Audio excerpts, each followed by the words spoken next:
So about a year prior to the release of Nevermind, you played drums with Nirvana during their 1990 Sonic Youth tour, that tour being a big turning point in the band's history. At that point in time when things were really getting off the ground, were Kurt and Krist feeling any pressure mounting on them? Those guys were keeping their heads about it. Yeah, I mean, they're already having some success. And even when I was with them, we were here in LA and we were having meetings with A&R people and managers and stuff like that.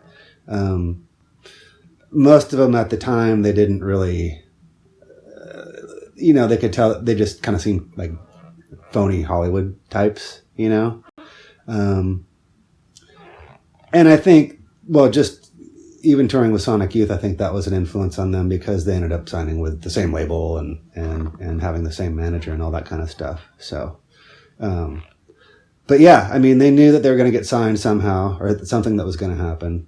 And yeah, I mean, even Sonic Youth were doing really well. That tour that we did was for the Goo record, and they were kind of, I mean, for their band, like that was great. They were like selling punk rock gold, So I remember thinking and talking with those guys thinking like, you guys could probably do that and maybe even do a little bit better. Nobody thought nobody thought it'd be like that, When was the first time you realized, like, my goodness, they're about to explode? Like, was there a moment like that for you? Like right before that record came out, yeah. Or just even, it was a good record. Really catchy songs, and, I thought it would do well. So on that record, one of the songs on that record is Drain You. And from what I understand, in April of 91, when Kurt and Dave were going down from Seattle to LA to record Nevermind, they met up with you first in San Francisco. And they did. And one of the songs you guys jammed together was actually Drain You. Did you write the drum parts for that song? Is that correct? Yeah, more or less. I remember we went over to my rehearsal space and just to jam or whatever, and that was one of the songs Kurt had that he hadn't finished yet.